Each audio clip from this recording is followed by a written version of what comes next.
శుభోదయం మిత్రులారా, వార్తా కథనంపై విశ్లేషణ కార్యక్రమం టీజీటీవీ మార్నింగ్ న్యూస్ కు స్వాగతం. నేను మీ జర్నలిస్ట్ సత్య. ముందుగా రాష్ట్రంలో ప్రధాన వార్తలను కనుక పరిశీలించినట్టయితే మరి ఇక్కడ 25 ఏళ్ల ఏదైతే టీఆర్ఎస్ ఆవిర్భావం పూర్తయింది. మరి రేపటి రోజున ప్రతినిధుల సమావేశానికి బీఆర్ఎస్ ఏర్పాట్లు చేయబోతా ఉన్నది. మరి ఇక్కడ ఏదైతే మరి వేళ్ళూనుకపోయింది తెలంగాణలో. తెలంగాణ కోసమే పుట్టిన పార్టీ, తెలంగాణ ప్రాంత ప్రయోజనాలను కాపాడుకోవడం కోసమే మరి ఇక్కడ పనిచేస్తున్నటువంటి పార్టీని దెబ్బతీయడానికి ప్రత్యర్థులు మరి ఇక్కడ ఏదైతే ఇంట్లో వాళ్ళతోటే వెన్నుపోటు పొడవడానికి ఏదైతే ప్రయత్నం చేస్తా ఉన్నారో అవన్నీ కూడా మరి బీఆర్ఎస్ ఏమి పట్టించుకోకుండా తన పని తాను చేసుకోబోతా ఉన్నది. రేపటి రోజున తెలంగాణ భవన్లో మరి ఇక్కడ తెలంగాణ భవన్లో మరి 26వ ఆవిర్భావ దినోత్సవ వేడుకలు మరి ఇక్కడ ప్రారంభం కాబోతా ఉన్న విషయాన్ని అయితే మనం ఇక్కడ ప్రధానంగా గమనించవచ్చు. ఇక ప్రభుత్వం చూసుకున్నట్టయితే మరి అప్పులలో మునిగి తేలుతా ఉన్నది. ఇవాళ కాలు తీస్తే అప్పు, కాలు వేస్తే అప్పు అన్నట్టు మరి ఇక్కడ ప్రతి రోజుకు ఇలా రోజు గడవాలంటే తీసుకున్న అప్పులు చాలక మరి చేబదల మీద కూడా గవర్నమెంట్ నడిపిస్తా ఉన్నది. మరోవైపు మరి ఎల్ఎన్టీ ఏదైతే మెట్రో రైలు ఎల్ఎన్టీ నుంచి 1వ తేదీ నుంచి మరి దాన్ని స్వాధీనం చేసుకోబోతా ఉన్నట. దానికి మెట్రోకు సంబంధించి చైర్మన్ గా సిఎస్ రామకృష్ణారావును పెట్టి మిగతా మరి దానికి కార్యవర్గాన్ని కూడా వేసిండ్రు. మరి ఇప్పటికే అప్పుల భారంతో ప్రభుత్వాన్ని నడపడం కష్టంగా మారిన మరి ఈ తరుణంలో 15,000 కోట్లు మెట్రోకు చెల్లించి దాన్ని స్వాధీనం చేసుకోవడం అవసరమా అని అంటే మరి ఇక్కడ మన దగ్గరికి వస్తున్న ఇంటర్నేషనల్ సంస్థలను ఏ విధంగా వేధిస్తా ఉన్నది ప్రభుత్వం అని చెప్పి దీని ద్వారా తేటతెల్లమవుతుంది. మరోవైపు ఇటు భూ కబ్జాలకు పాల్పడమే కాదు, మరి ఇక్కడ హెరిటేజ్ గుట్టలను కూడా మరి ఇక్కడ పిప్పి చేసి ఆ వనరులను దోచుకోవడంతో పాటు అందులో ఉన్న ఆ భూమిని అంతా కూడా రియల్ ఎస్టేట్ గా మార్చుకోవడానికి మరి మరి ఏదైతే కబ్జాలకు హింసలకు పాల్పడతా ఉన్నారు. మరి అనేక అక్రమాలకు పాల్పడి ఇయ్యాలా మరి అందిన కాడికి దండుగా అన్నట్టుగా ఉన్నది ఇలా కాంగ్రెస్ ప్రభుత్వ పరిస్థితి అనే విషయాన్ని మనం ఇక్కడ చూడాలి. ఆర్థిక విధ్వంసం, గంటకు 13.6 కోట్ల రుణభారం అంట. 21 రోజుల్లో అప్పు 6,900 కోట్లు. ఒక ఆర్బీఐ నుంచే ఈ వేలం ద్వారా ఓపెన్ మార్కెట్ రుణాల కింద సేకరణ. ముఖ్యమంత్రి రేవంత్ పాలనలో రాష్ట్ర ఆర్థిక పరిస్థితి నానాటికి తీసుకట్టవుతున్నది. స్వయంకృత అపరాధాలు, నిర్ణయ రాహిత్యం, ద్రవ్య చెలామణి చేయలేని వైఫల్యం, సంపద సృష్టించలేని అసమర్థత అన్ని కలగలిసి తెలంగాణను పాతాళం వైపు తీసుకుపోతున్నాయి. అలవికాని హామీలు ఇచ్చి అధికారంలోకి వచ్చిన కాంగ్రెస్ ప్రభుత్వం తాను ఆగమై రాష్ట్రాన్ని ఆగమాగం చేస్తున్నది. రోజువారీ ఖర్చుల కోసం ఆర్బీఐ ముందు చేతులు చాపడమే కాదు, అక్కర్లేని భారాలు మీదేసుకుని అందిన కాడికి అప్పులు చేస్తున్నది. అత్యంత విలువైన ప్రభుత్వ భూములను అయిన కాడికి అంగట్లో బేరానికి పెడుతున్నది. అఫిడవిట్ల సాక్షిగా ఇచ్చిన గ్యారంటీలకు మంగళం పాడుతున్నది. కొండ నాలుకకు మందేస్తే ఉన్న నాలుక ఊడిపోయినట్లు మద్దతు ధర బోనస్ ఇవ్వాల్సి వస్తుందని ఏకంగా వడ్లు ఇతర పంటల కొనుగోలుకే ఎగనామం పెడుతున్న పరిస్థితి. తాము దాచుకున్న డబ్బులు ఇవ్వాలని ఒకవైపు రిటైర్ ఉద్యోగులు లొలిపెడతా ఉండగా మరోవైపు ఉద్యోగులకు 5 DA బకాయిలతో కాంగ్రెస్ సర్కార్ దేశంలోనే రికార్డు సృష్టించింది. ఇప్పుడు రాష్ట్రంలో సామాన్యం నుంచి ప్రముఖుడి దాకా ఆర్థిక కష్టం ఎదుర్కొని మనిషి లేడంటే ఆశ్చర్యం కాదు. ఆర్టీసీ కార్మికుల సమస్యలకు సంపూర్ణ పరిష్కారం ఇంకా దొరకక ముందే మా సమస్యల సంగతి ఏంటి అంటూ ఆటో వాళ్ళు రోడ్డెక్కుతున్నారు. ఆస్తుల అమ్మకం, అప్పులు, ఎగవేతలు చాలదన్నట్టు ప్రభుత్వం ఎప్పుడు పన్నుల రూపేణా ప్రజలపై భారం మోపడానికి పూనుకున్నది. అసలే కొనే దిక్కులేక రైతులు, రియల్టర్లు బోర్లు ఏడుస్తుంటే సర్కారు మాత్రం రాష్ట్రంలో భూముల ధరలను భారీగా పెంచడానికి రంగం సిద్ధం చేస్తా ఉన్నది. గంటకు 13,60,00,000 రూపాయల అప్పు చేస్తా ఉన్నదట ప్రభుత్వం.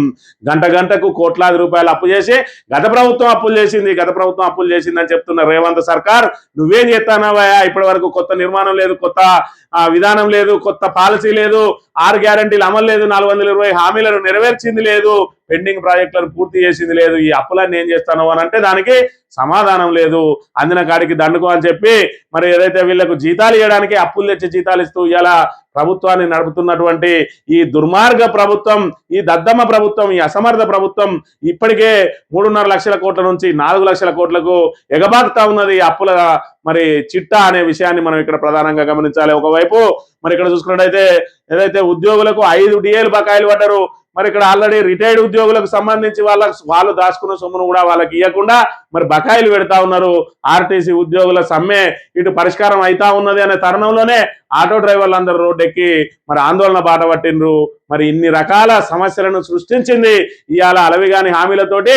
మరి ఇక్కడ 6 గ్యారంటీల పేరుతోటి 420 హామీలతోటి మేనిఫెస్టో రాసిండు.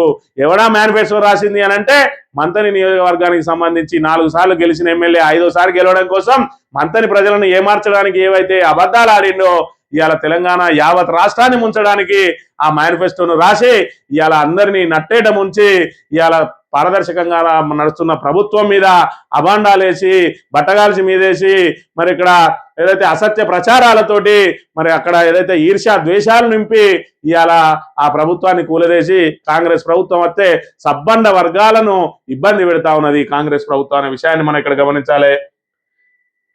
ఇక హెరిటేజ్ రాక్స్ పైకి బుల్డోజర్ దండు. హెరిటేజ్ గుట్టల్లో కట్టల వేట 6,000 కోట్ల కోసం నడి సిటీలో రేవంత్ సర్కార్ విధ్వంసం. రాయదుర్గం నాలెడ్జ్ సిటీలో వారసత్వ గుట్టలపైకి బుల్డోజర్లు. కాంగ్రెస్ ప్రభుత్వం భూపందేరంలో పర్యావరణ హననం. ఆదాయం కోసం వారసత్వ చారిత్రక గుట్టలను బలిపెడుతున్న వైనం. వాటిని రక్షించాలని 2013లో చెప్పిన వారసత్వ పరిరక్షణ కమిటీ లేఅవుట్ కోసం నేడు సాంకేతిక కమిటీ వేసిన రేవంత్ సర్కార్. వారసత్వ పరిరక్షణ కమిటీ సిఫారసులు, అదనపు సూచనలు, 2 కమిటీల సూచనలు బేఖాతరు చేస్తూ 30 ఎకరాల్లో చదును చేస్తా ఉన్నది. ప్రభుత్వ చర్యలతో 80 ఎకరాల 53 సెంట్ల ఎకరాల వారసత్వ సంపదకు ప్రమాదం. పక్కనే ఉన్న దుర్గం కాజాగూడ చెరువులకు పొంచి ఉన్న ముప్పు అని చెప్పి ఇక్కడ ఉన్నటువంటి ఏదైతే హెరిటేజ్ గుట్టలు అంటే వారసత్వ సంపదగా ఉంటున్నటువంటి ఈ గుట్టలన్నింటినీ కూడా మరి అన్నిటినీ చదును చేసి అక్కడ రియల్ ఎస్టేట్ వ్యాపారం చేసి ఇవాళ ప్రభుత్వం మరి ఇక్కడ ఏదైతే ఇటు అప్పులు తెచ్చుకుంటా ఇటు ప్రభుత్వ భూములు అమ్ముకుంటా కనీసం మరి 6 గ్యారంటీలు అమలు చేయరు, 420 హామీలను నిలబెట్టుకోరు, కేసీఆర్ ఇచ్చిన సంక్షేమ పథకాలను కొనసాగించరు, కనీసం రైతు బంధునన్నా సక్రమంగా వేయరు, యూరియాని తీసుకొచ్చి అందుబాటులో పెట్టరు, మహిళలకు 2500 ఇయ్యరు, కళ్యాణ లక్ష్యంలో తులం బంగారం కాదు కదా మరి ఆ ₹1,00,000 మేము పచ్చని పందిటనే తెచ్చిస్తాం, మరి తులం బంగారంతో పాటు ₹1,00,000 మీకు పెళ్ళేటప్పుడే డైరెక్ట్ పెళ్లి పందిరికే తెచ్చిస్తామన్నారు. కనీసం ఆ 1,00,000 ఇచ్చడానికి కూడా దిక్కులేని పరిస్థితి ఉన్నది. మరి ఎక్కడికక్కడ భూములు దొరకకపోతే గుట్టలను ఖాళీ చేసి చదువు చేసి ఆ భూములను రియల్ ఎస్టేట్ పేరు మీద అమ్మకాలు జరుపుతా ఉన్నారు. ఉన్న కాడికి భూములన్నింటినీ కూడా తెగ నమ్ముతా ఉన్నారు. రైతుల దగ్గర నుంచి TGIIC పేరుతోటి మీకు ఇక్కడ పెద్ద పెద్ద ఫ్యాక్టరీలు వస్తాయి, పరిశ్రమలు వస్తాయి, మీకు ఉపాధి దొరుకుతుంది అని చెప్తా ఉన్నారు.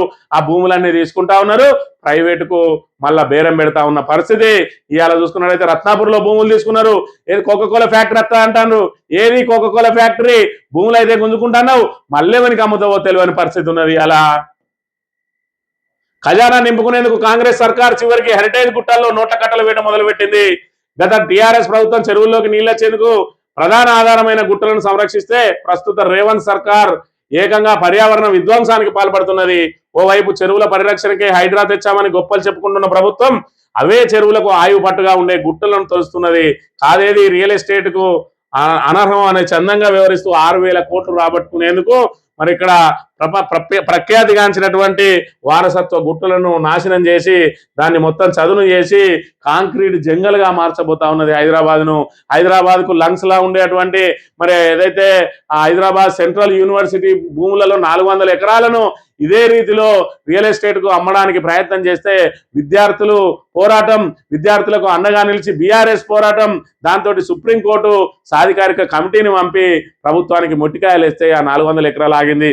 లేదంటే అక్కడ కూడా మరి ఆల్రెడీ అందులో జింకలు ఉన్నాయి, పందులు ఉన్నాయి, పాములు ఉన్నాయి, పక్షులు ఉన్నాయి, రకరకాల అటవీ జంతువులు ఉన్నాయి. వాటన్నిటిని కూడా కథం పట్టేయడానికి రేవంత్ రెడ్డి ప్రభుత్వం మరి పూనుకుంటే ఇవాళ సుప్రీంకోర్టు జోక్యంతో విద్యార్థుల పోరాటంతో బీఆర్ఎస్ అండదండలతోటి జరిగిన పోరాటం మూలంగా ఇవాళ ఆ 400 ఎకరాలు కాపాడబడ్డాయి. మళ్ళా ఎక్కడ దొరికితే అక్కడ ఈ రీతిన గుట్టలను కూడా తొలిసి అమ్ముకోబోతా ఉన్నారు. ఇక భూముల విలువ రెండింతలట. ఇవాళ చూసుకున్నట్టయితే మరి ఏదైతే ఆదాయం పెంచుకోవడానికి మార్గాలు దొరకక మరి ఉన్న వాటినే రెట్టింపు చేసి ఇవాళ మన దగ్గర నుంచి దోపిడీ చేసుకోబోతా ఉన్నది. మరి ఒక సినిమాలో చూసినాం, ఇవాళ కోల్గేట్ అమ్మకాలు మరి మా పెరగాలంటే ఏం చేయాలంటే కొత్త కస్టమర్ల కోసం చూస్తే మనకు దొరకరు కాబట్టి ఉన్న కస్టమర్ దగ్గరనే బాధి గుంజుకోవాలి మనం. దాని హోల్ ఏదైతే ఉన్నదో దాన్ని ఒత్తినప్పుడు మీకు సగమే పోతుంది, ఆ హోల్ను రెట్టింపు చేయండి, ఒత్తినప్పుడు డబుల్ పడుతుంది. ఆడే నెలకు 1 కొనే కాడ 2 పేస్టులు కొంటాడు, దాంతో మీకు 1 కోటి పేస్టులు అమ్మే కాడ 2 కోట్ల పేస్టులు అమ్ముడు పోతాయి అని చెప్పి ఉన్నోని దగ్గరనే ఎవడైతే కస్టమర్ ఉన్నాడో వాంజేబుల్ నుంచి వాడు లాగేసుకున్నట్టు ఇవాళ కొత్త ఆదాయ మార్గాలు అవి లేక మరి భూముల ధరను రెట్టింపు చేసి రిజిస్ట్రేషన్ ఛార్జీలు పెంచుతామంటే ప్రజల నుంచి తీవ్ర వ్యతిరేకత వస్తాయి. కాబట్టి ఇవాళ మరి 3 లక్షలు ఉన్న భూమిని 6 లక్షలు చేస్తా ఉన్నాడు.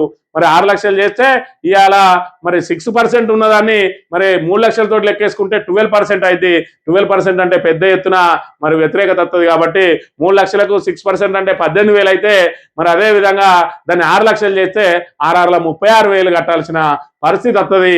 మరి దాని నుంచి రెట్టింపు చేసుకుని ఉన్న వాళ్ళ దగ్గర నుంచే దోచుకోవడానికి ఇవాళ ప్రభుత్వం దొడ్డిదారిన మరి వస్తా ఉన్న పరిస్థితిని మనం ఇక్కడ చూడాలి. ఇక బకాయిలు వెంటనే చెల్లించాలి. ఆర్థిక సంక్షోభంలో కాంట్రాక్టర్లు బిల్లులు రాక తీవ్ర మనోవేదన, ఇప్పటికే 10 మంది ప్రాణాలు వదిలారు. భరోసా ఇవ్వకుంటే పనులు నిలిపివేస్తాం. ముఖ్యమంత్రి రేవంత్ రెడ్డికి బిల్డర్స్ అసోసియేషన్ ఆఫ్ ఇండియా లేఖ. మీరు బకాయిలు చెల్లించాలంటే మీరు ఏదో లేఖలు రాసులో ఈకలు రాసులో కాదు, చక్కగా బట్టి విక్రమార్క దగ్గరికి పోవాలి. మరి ఎవరినైనా పట్టుకొని పోయి మాకు 10 కోట్ల బిల్లు రావాలి, మరి మీకు 20%, 30% అని చెప్పి వాళ్ళతో బేరం పెట్టుకొని అక్కడ వేస్తే ఎటో దిక్కు బిల్లును మలిపి మీదికి ఇస్తారు తప్ప మీరు ఇక్కడ పెట్టుకొని లేఖలు రాసి ఇంకేమో చేస్తే వచ్చే పరిస్థితి లేదు. ఇక్కడ కమిషన్ల బేసులనే సర్కారు నడుస్తా ఉన్నాయి కాబట్టి ఎవరి కమిషన్ వాళ్ళకు ముట్టాల్సిందే అన్న చందంగా ఉన్నది. మెట్రో రైలు కొనేందుకు 13,000 కోట్ల అప్పట. మెట్రో రైలు మొదటి దశను ప్రభుత్వం స్వాధీనం చేసుకునేందుకు భారీగా అప్పు చేస్తున్నది. ఇందుకోసం 15,000 కోట్లు ఎల్లాంటికి చెల్లించాల్సి ఉన్నది. ఇందులో 13,615 కోట్లను ఇండియన్ రైల్వే ఫైనాన్స్ కార్పొరేషన్ రుణంగా ఇచ్చేందుకు అంగీకరించింది. దీన్ని 20 ఏళ్ల కాల వ్యవధిలో చెల్లించాల్సి ఉన్నది. మరో 2,000 కోట్లను హెచ్ఎండిఏ సమకూర్చనున్నది. మెట్రో టేక్ ఓవర్ ఒప్పందానికి ఇప్పటికే మంత్రివర్గం ఆమోదం తెలిపింది. మనకు పనులు చేతగావు, మరి ఉన్న సంస్థను నడపనీయవు. దాన్ని ఏదైతే వాళ్ళు మరి శంషాబాద్ ఎయిర్పోర్ట్ కనుక మెట్రో లైన్ ఉన్నట్టు అయి ఉంటే వాళ్ళకు ఆ మెట్రో లాభాల్లోకి వస్తుంది అని అంటే లే శంషాబాద్ వద్దు, అది కేసీఆర్కు పేరు వస్తుంది, నాకు ఫ్యూచర్ సిటీకి అయ్యి దానికి సంబంధించిన అన్ని అక్కడ ఉన్నాయంటే జనసంచారమే లేని ఫ్యూచర్ సిటీకి నేను ఇక్కడ మెట్రో రైలు మార్గం వేస్తే నేను ఇంకా అప్పులలో కూరుకుపోతాను ఎలాంటి వ్యతిరేకిస్తే నువ్వు అవసరం లేదని చెప్పి వాళ్ళను మెడలు పట్టి దొబ్బి మనకి ఇవ్వాల్సిన 15,000 కోట్లను మేమే ఇస్తామంటారు. మరి ఏదైనా ప్రభుత్వం దగ్గర డబ్బులు కట్టలున్నాయా అంటే నువ్వు అప్పులు చేసి మరి అది తీసుకొని ఏదైతే ఫ్యూచర్ సిటీలో వాళ్ళకి సంబంధించిన రియల్ ఎస్టేట్ వ్యాపారం సజావుగా సాగాలి, పెద్ద ఎత్తున మరి 3 పువ్వులు 6 కాయల్లాగా వెలుగొందాలంటే ఆ ఫ్యూచర్ సిటీకి అన్ని హంగులు కల్పించాలి. ఇవాళ సిటీ డెవలప్ అయినాక మరి దానికి రైల్వే మార్గం వేస్తారు, కానీ ఇవాళ ఆయన రైల్వే మార్గం వేసి సిటీని పెంచి అక్కడ మా సొంత భూములకు ధరలు కల్పించుకోవాలి, దానికి ప్రభుత్వాన్ని వాడుకోవాలన్న చందంగా ఉన్నది రేవంత్ రెడ్డి వ్యవహారం. మరి ఈ మెట్రో రైలుకు సిఎస్ రామకృష్ణారావును చైర్మన్ గా వేసి మిగతా 9 మందిని డైరెక్టర్లుగా వేస్తా ఉన్నారట. ఎండిగా సర్ఫరాజ్ అహ్మద్ని వేసిరట. వడ్లు కొనుక్కుంటే గల్లా పడతాం, బోనస్ ఇవ్వాల్సి వస్తుందనే సర్కార్ ధాన్యం కొంటలేదు. రాష్ట్రంలో ఎక్కడ చూసినా వడ్ల కుప్పలే కనిపిస్తున్నాయి. కొనుగోలు కేంద్రాలు, రోడ్లు కల్లాలు నిండిపోయినాయి. 2 రోజుల్లో ధాన్యం కొనుక్కుంటే రైతుల పక్షాన పోరాటం. బీఆర్ఎస్ ఆధ్వర్యంలో కొనుగోలు కేంద్రాలు ముట్టడిస్తాం. అన్నదాతలకు నష్టం జరిగితే ఊరుకునే ప్రసక్తే లేదు. బీఆర్ఎస్ వర్కింగ్ ప్రెసిడెంట్ కేటీఆర్ ధ్వజమట. రైతు బంధు ఇయ్యరు, కరెంటు చక్కగా ఇయ్యరు, వడ్లు కొనరు, ఆఖరికి సెంటర్ కాడికి వడ్లు తెస్తే 15 రోజులైనా కాంటా పెట్టరు. వానకు తడుస్తూ ఎండకెండుతూ రైతులు ఆగమవుతున్నారు. ఒక సిరిసిల్లనే కాదు రాష్ట్రం అంతటా ఇదే పరిస్థితి ఉన్నది. 2 రోజుల్లో వడ్లు కొనాలి అని చెప్పి బీఆర్ఎస్ హెచ్చరించిన పరిస్థితిని మనం ఇక్కడ చూడాలి. ఇక రోడ్డు ఎక్కిరట ఆటో డ్రైవర్లు, ఏమైంది మా పరిస్థితి ఏంది? మరి ఇక్కడ హైదరాబాద్ లో చుట్టుపక్కల ఉన్న జిల్లాల నుంచి అన్నింటినీ కూడా ఆటోలను లోపలికి తెస్తా అంటే ఇప్పటికే ఉపాధి లేని మేము మరి ఇక్కడ మీ అస్తవ్యస్త విధానాలతోటి మరి ఇక్కడ మేము ఆత్మహత్యలు చేసుకోవాల్సిన దుస్థితి వస్తుందని ఆటో డ్రైవర్లు ధర్నా చేసినట్టు. ఆటో డ్రైవర్ల ధర్నా ఉద్రిక్తం. ఎంజే మార్కెట్ వద్ద రణరంగం, ఆత్మహత్యయత్నం చేసిన ఓ డ్రైవర్. రాష్ట్ర సర్కార్ తీరుపై తీవ్ర మనోవేదన. సీఎం రేవంత్ కు వ్యతిరేకంగా నినాదాలట. ఇక్కడ చూసుకుంటే పొంగులేటి పరువాయ్ మంత్రి ప్రమేయం లేకుండానే రిజిస్ట్రేషన్ల శాఖపై నిర్ణయాలు. రెవెన్యూ రీసెర్చ్ మొబైలైజేషన్ కమిటీలో మంత్రికి చోటేది. భూముల ధరల పెంపుపై సబ్ కమిటీ నేరుగా ఆదేశాలు. రెవెన్యూ మంత్రిని పక్కన పెట్టి నిర్ణయాలపై తీవ్ర చర్చాట. మరి ఈ మధ్య చూసుకున్నట్టయితే ఆర్టీసీకి సంబంధించిన చర్చలకు సంబంధించి కానీ దాని మీద నిర్ణయాలలో పొన్నం ప్రభాకర్కి సంబంధం ఉన్నది. సినిమా కార్మికులకు సంబంధించిన దాని మీద నిర్ణయాలు తీసుకున్నదల్లా సినిమాటోగ్రఫీ మంత్రి కోమటిరెడ్డి వెంకటరెడ్డికి సంబంధం ఉండదు. రెవెన్యూకి సంబంధించిన నిర్ణయాలు తీసుకునేదల్లా రెవెన్యూ మంత్రికి సంబంధం ఉండదు. మరి ఇక్కడ చూసుకున్నట్టయితే రైతు బంధుకు సంబంధించి మేము రైతు భరోసా ఇస్తామని చెప్పి పెద్ద పెద్ద యాడ్లు ఇస్తారు, దానిలో వ్యవసాయ శాఖ మంత్రి ఫోటో ఉండదు, ఆయనకు సంబంధం ఉండదు. మరి రేవంత్ రెడ్డి ఎక్కడికక్కడ అందరి మీద నేను ఊరికూకనే రాలే బిడ్డ అని చెప్పి ఏదైతే పాట పాడతాడో మరి ఊకూకనే రాలేదని అందరిని తొక్కుకుంటూ వచ్చిండ్రు. మరి ఇప్పుడు సీఎంగా ఎదిగిన తర్వాత కూడా ఇంకా మంత్రులను తొక్కుతూనే ఉన్నాడు. ఎందుకంటే తన చుట్టుపక్కల ఎక్కడ కూడా మరి ఆయన వాళ్ళు అందుకోనంత దూరంలో కూర్చి ఉండాలి కాబట్టి ఎవరిని కూడా కుర్చీ దరిదాపులు రాకుండా తొక్కుతా ఉన్న పరిస్థితిని మనం చూడవచ్చు. జననేతే అసలు నిర్ణేత. రేపు బీఆర్ఎస్ ఆవిర్భావ దినోత్సవం. నేటి దేశ రాజకీయాల్లో నాయకుడే సర్వం అనే ట్రెండ్ కొనసాగుతున్నది. నాయకులే రాజకీయ ఎజెండాను నిర్దేశిస్తున్నారు. పరిపాలన నుంచి మొదలుకొని ఎన్నికల్లో గెలుపోవడంల వరకు అన్ని నాయకుడే. బెంగాల్లో మమతా బెనర్జీ అయినా, ఢిల్లీలో కేజ్రీవాల్ అయినా, తమిళనాడులో స్టాలిన్ అయినా, కేరళలో విజయన్ అయినా, ఏపీలో జగన్ అయినా, లేదంటే చంద్రబాబు అయినా, ఆయా రాష్ట్రాల రాజకీయం అంతా వారి చుట్టూన తిరుగుతున్నది. విమర్శలు, ప్రతి విమర్శలు, నిందలు, నేరారోపణలు, రాజకీయ వేధింపులు అన్ని వీరు సెట్రిక్గానే సాగుతా ఉన్నాయి. వీరు లేకుండా రాష్ట్రంలో రాజకీయం లేదు. సుపక్షమైన విపక్షమైన వీరి నామస్మరణ లేకుండా ఒక్కరోజు కూడా గడవదు. రాజకీయాల్లో ఉందాతనం నశించి నేలబారుతనం పెరిగినా వివిధ పక్షాలు వీరిని నమిలేద్దామన్నంత కుట్ర పనినా కూడా ప్రజల్లో వీరిపై ఆదరణ చెక్కు చెదరలేదు. పార్టీలకు అతీతంగా నాయకుల చుట్టే రాజకీయం. విశ్వసనీయ నాయకుడు వెంటే ప్రజలు, కార్యకర్తలు. ప్రగతిశీల పాలనకు చిరునామాగా మారిన కేసీఆర్.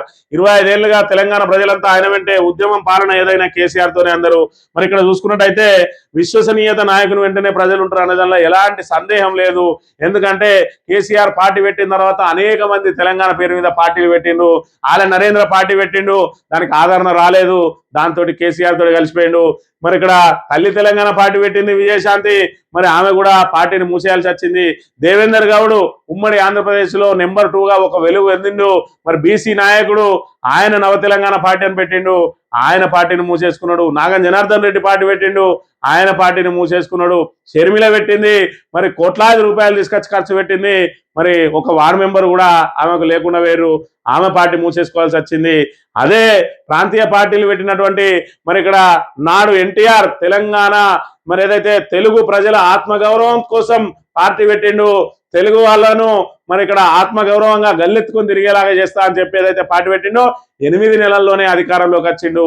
ఆ తర్వాత మరి ఏదైతే కేసీఆర్ పార్టీ పెట్టిండు, తెలంగాణ రాష్ట్ర ఏర్పాటే ధ్యేయంగా పార్టీ పెట్టిండు. ఇవాళ 14 సంవత్సరాల సుదీర్ఘ పోరాటం తర్వాత తెలంగాణను మరి ఇక్కడ సాధించి 10 సంవత్సరాల్లో తెలంగాణను బంగారు తెలంగాణ రూపుదిద్దించి ఇవాళ తెలంగాణ ప్రజల కోసం ఇంకా నిలబడి ఉన్నది. ప్రజల గుండెలలో చిరస్థాయిగా నిలబడి ఉంటది బీఆర్ఎస్. ఆ తర్వాత జగన్ పార్టీ పెట్టిండు. తన తండ్రి రెక్కల కష్టంతో ఉమ్మడి ఆంధ్రప్రదేశ్ లో మరి దేశమంతా కూడా కాంగ్రెస్ పతనం అవుతున్న సమయంలో కాంగ్రెస్ కు ఊపిరి పోసి ఇవాళ కేంద్రంలో కాంగ్రెస్ అధికారంలోకి రావడానికి మరి ఇక్కడ ఏదైతే ఉమ్మడి ఆంధ్రప్రదేశ్ నుంచి ఇచ్చిన ఎంపీల సంఖ్యతో పాటు ఈ బలంతో కాంగ్రెస్ కు మరి ఊపిరిస్తే ఆ తర్వాత ఆ జగన్ కుటుంబాన్ని కాంగ్రెస్ అవమానపరిస్తే ఆ అవమాన భారాన్ని తట్టుకోలేక మరి కాంగ్రెస్ ఓటమే ధ్యేయంగా కాంగ్రెస్ ను సర్వనాశనం చేయడం కోసమే పార్టీ పెట్టిండు.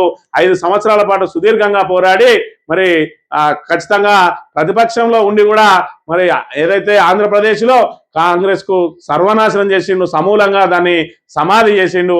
ఆయన కూడా సక్సెస్ అయ్యిండు. మరి ఇక్కడ తమిళనాడులో చూసుకున్నట్టయితే అయితే డిఎంకే లేదంటే అన్నా డిఎంకే 2 పార్టీలు కూడా మరి ఏదైతే స్థానిక పార్టీలే అక్కడ రాజ్యం వెళ్తా ఉన్న పరిస్థితి. అక్కడ మరి దరిదాపుల్లో కూడా కాంగ్రెస్ బీజేపీ లేని పరిస్థితి. ఈ రకంగా ప్రాంతీయ పార్టీలు నాయకుల చరిష్మాతోటి ఆ రోజు కరుణానిధి పేరు మీద డిఎంకే, ఇవాళ అదే డిఎంకేకు నాయకత్వం వహిస్తున్నటువంటి స్టాలిన్ మరి దాన్ని నిలబెడతా ఉన్నాడు.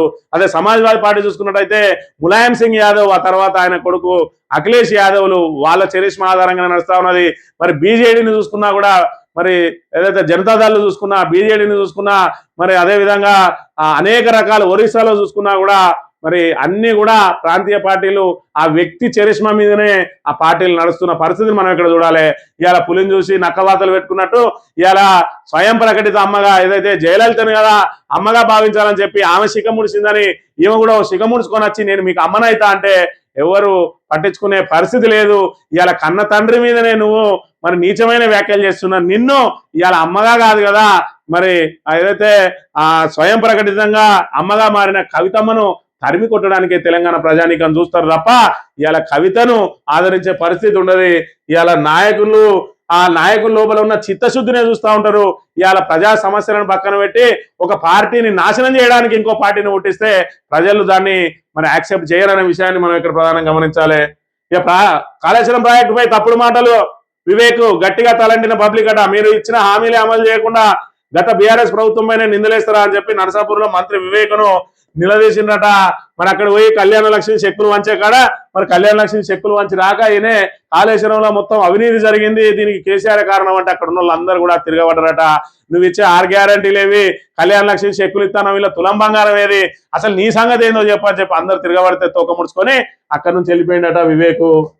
సాక్షి దినపత్రిక విషయానికి వస్తే ఎకరాకు కనిష్టంగా 6 లక్షల రూపాయలు చేసి ఇవాళ మరి జనం దగ్గర నుంచి పన్నుల బాధుడు కనబడకుండా పరోక్షంగా పన్నుల బాధుడు అంటారు దీన్ని. ఎందుకంటే రిజిస్ట్రేషన్ ఛార్జీలు పెంచకుండా నీ జేబుల నుంచి 6,000 ఖర్చు అయ్యేదాన్ని 12,000 ఖర్చు చేస్తూ ఉన్న పరిస్థితిని అయితే మనం ఇక్కడ ప్రధానంగా గమనించాలి.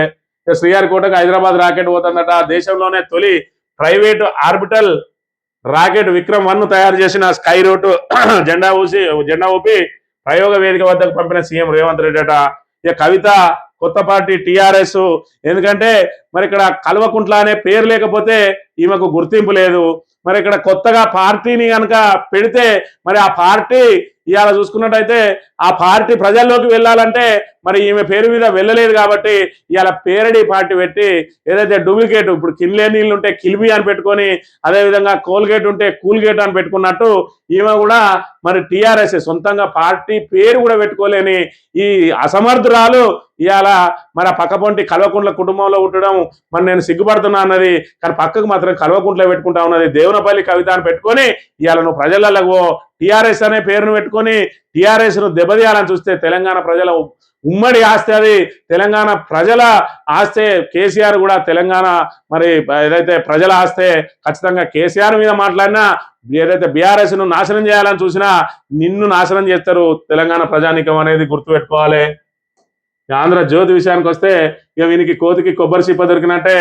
ఇక కేసీఆర్ ను తిట్టాలంటే ఆమె కవిత వచ్చింది ఏదైతే మరి శత్రువు చేతిలో కీలుబొమ్మగా మారింది. ఈమె మరమనిషి అంటాంది. మారిన మనిషి మరమనిషి అని చెప్పి మరి కేసీఆర్ ను మరి దిగజారుడు వ్యాఖ్యలు చేసింది. కేసీఆర్ మీద నీచమైన వ్యాఖ్యలు చేసింది.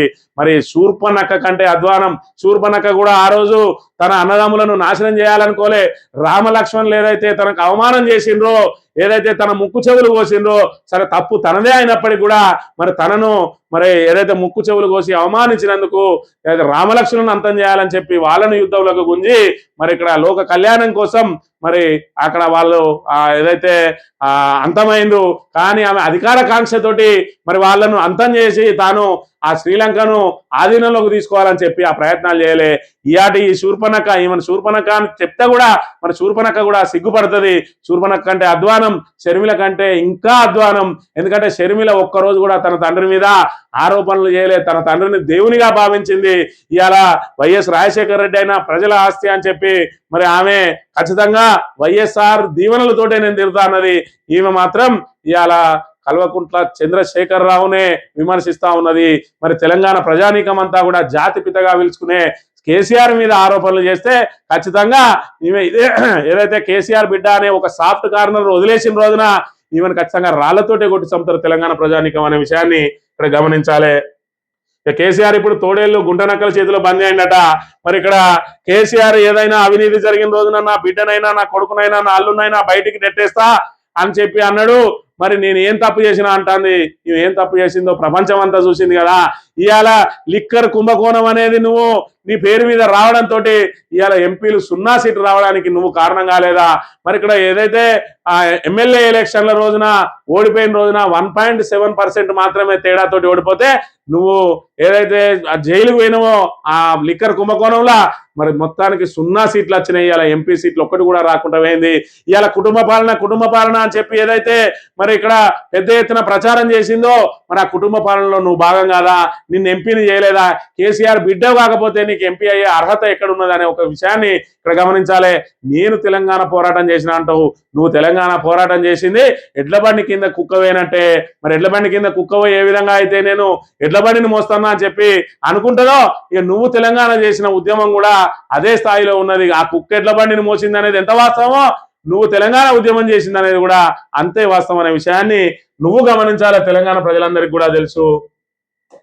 ఈనాడు దినపత్రిక విషయానికి వస్తే ఏరోస్పేస్ కేంద్రంగా రాష్ట్రం అట ప్రైవేటు మరి ఇక్కడ ఏదైతే రాకెట్ ను స్కై రూట్ విక్రమ్-1 మరి ఇక్కడ తొలిసారిగా ప్రైవేటు రాకెట్ ను ప్రయోగించబోతా ఉన్నారు. అది కూడా హైదరాబాద్ లో తయారైంది. కవిత కొత్త పార్టీ తెలంగాణ రాష్ట్ర సేన. ఎందుకంటే సొంతంగా పార్టీ పేరు కూడా పెట్టుకోలేని దుస్థితిలో ఉన్నది. ఇలా తెలంగాణ రాష్ట్ర సమితి పేరుతోటి బీఆర్ఎస్ ను దెబ్బతీయాలని గుంటనక్కగా మారింది. మరి ఈ గుంటనక్క ఏషాలను తెలంగాణ ప్రజానీకం అంతా కూడా గమనిస్తా ఉన్నారు. ఇలా రేవంత్ చేతిలో మరి ఇక్కడ కేసీఆర్ ను మరబొమ్మ అంటుంది, రేవంత్ చేతిలో కీలుబొమ్మగా మారి బీఆర్ఎస్ ను నేను ఖతం చేస్తా అని చెప్పి ఏదైతే వస్తున్నావో బీఆర్ఎస్ ను ఖతం చేయడం నీ తరం కాదు. ఇవాళ కేసీఆర్ అయినా బీఆర్ఎస్ పార్టీ అయినా ప్రజల ఆస్తి, మరి కాపాడుకోవడానికి ప్రజలందరూ ఉన్నారు. ఇవాళ తెలంగాణ కోసమే పుట్టింది బీఆర్ఎస్ ను కాపాడుకోవడం తెలంగాణ ప్రజల మరి ఇక్కడ బాధ్యత, వాళ్లకు అవసరం కూడా.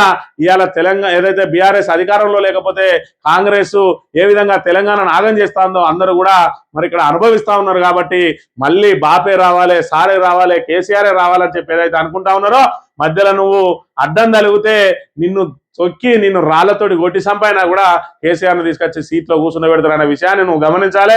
నువ్వు ఎన్ని గుంటనా కేసాలు వేసినా ఇవాళ బీఆర్ఎస్ ను ప్రజల నుంచి దూరం చేయలేవు. నీ డూప్లికేటు ఏదైతే మరి ఇక్కడ ఆ టీఆర్ఎస్ అని చెప్పి డూప్లికేటు ఎన్నున్నా కూడా ఒరిజినలే, డూప్లికేటే. ఈ డూప్లికేట్ తీసి బయట వారెత్తారు. బ్రాండెడే ఆ బ్రాండెడ్ నే వాడుకుంటారు. ఇవాళ బీఆర్ఎస్ బ్రాండెడ్, నువ్వు నకిలీవి, నువ్వు గుంటనక్కవు. మరి ఖచ్చితంగా ఈ గుంటనక్కను ప్రజలే తరిమి కొడతారు. ఇలా కేసీఆర్ ను సీఎం సీట్లో కూర్చున్నబెట్టే బాధ్యత కూడా ప్రజలే తీసుకుంటారని తెలియజేస్తూ ఇది ఈ రోజు మార్నింగ్ నువ్వు తెలియబడతాను. Thank you very much.